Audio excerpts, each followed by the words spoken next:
के बारे में कुछ अतिरिक्त जानकारी दी गई है। वनवास का कारण। राम और सीता को 14 वर्ष के लिए वनवास में भेजा गया था क्योंकि मंथरा ने दशरथ को राम को राज्याभिषेक देने के खिलाफ कर दिया था। मंथरा कैकेयी की दायरा थी, जो दशरथ की तीसरी पत्नी थी। कैकेयी ने दशरथ से 2 वरदान मंगाए द पहला कि उसके बेटे भारत को अयोध्या का राजा बनाया जाए और दूसरा कि राम को 14 वर्ष के लिए वनवास में भेजा जाए। दशरथ को अपने वचनों को पूरा करना पड़ा, इसलिए उन्होंने राम और सीता को वनवास में भेजने के लिए मजबूर किया। वनवास के दौरान घटनाएं। वनवास के दौरान राम, सीता और लक्ष्मण ने कई स्थानों की यात्रा की, जिसमें चित्रकूट, प्रयाग, धनुषकोटी और लंका शामिल हैं। उन्होंने कई चुनौतियों का भी सामना किया, जिसमें रावण द्वारा सीता का अपहरण भी शामिल था।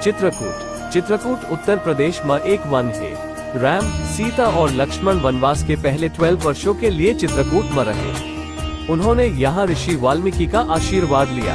प्रयाग उत्तर प्रदेश में एक शहर है। यह गंगा, यमुना और सरस्वती नदियों के संगम पर स्थित है। राम, सीता और लक्ष्मण प्रयाग में गंगा नदी को पार करते हुए वनवास के 13वें वर्ष में प्रवेश किए। धनुषकोटी तमिलनाडु में एक शहर है। यह भारत के दक्षिण किनारे पर स्थित है। राम, सीता और लक्ष्मण धनुषकोटी से समुद्र का सेतु बनाकर लंका गए। लंका एक द्वीप राष्ट्र है जो भारत के दक्षिण में स्थित है। यह रावण का राज्य था। राम, सीता और लक्ष्मण ने लंका में रावण की सेना से लड़ा और सीता को रावण से बचाया। अयोध्या में लौटना। वनवास की अवधि पूरी होने के बाद राम, सीता और लक्ष्मण अयोध्या लौट आए। राम को अयोध्या का राजा बनाया गया। वनवास का महत्व। वनवास की कहानी हिंदू धर्म में एक महत्वपूर्ण कहानी है।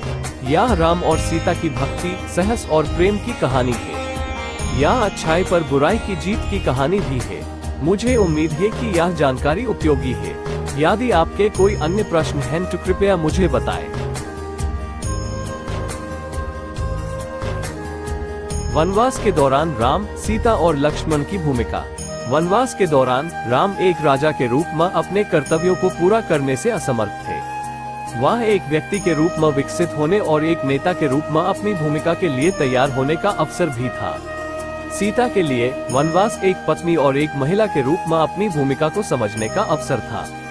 लक्ष्मण के लिए वनवास अपने बड़े भाई और भाभी की सेवा करने और उनकी रक्षा करने का अवसर था।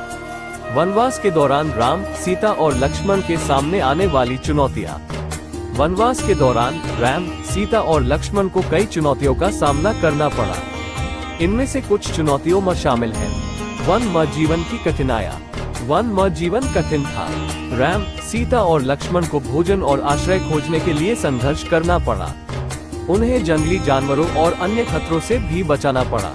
रावण और उसकी सेना से खतरा। रावण एक शक्तिशाली राक्षस था जो लंका का राजा था। वह सीता की सुंदरता से मोहित हो गया और उसने उसका अपहरण कर लिया। राम और लक्ष्मण को सीता को बचाने के लिए रावण और उसकी सेना से लड़ना पड़ा। वनवास की लंबाई। वनवास 14 वर्ष का था। यह एक लंबा समय था और राम, सीता और लक्ष्मण के लिए अपने प्रियजनों से दूर रहना कठिन था। वनवास का राम, सीता और लक्ष्मण पर प्रभाव। वनवास का राम, सीता और लक्ष्मण पर गहरा प्रभाव पड़ा। इसने उन्हें मजबूत और अधिक दयालु बनाया। इसने उन्हें अपने परिवार और दोस्तों के महत्व को भी समझाया। वनवास की हिंदू धर्म पर विरासत। वनवास की कहानी हिंदू धर्म में एक महत्वपूर्ण कहानी है। यह भक्ति, साहस और प्रेम की कहानी है। यह अच्छाई पर बुराई की जीत की कहानी भी है। मुझे उम्मीद है कि यह जानकारी उपयोगी है। यदि आपके कोई अन्य प्रश्न हैं तो कृपया मुझे बताएं।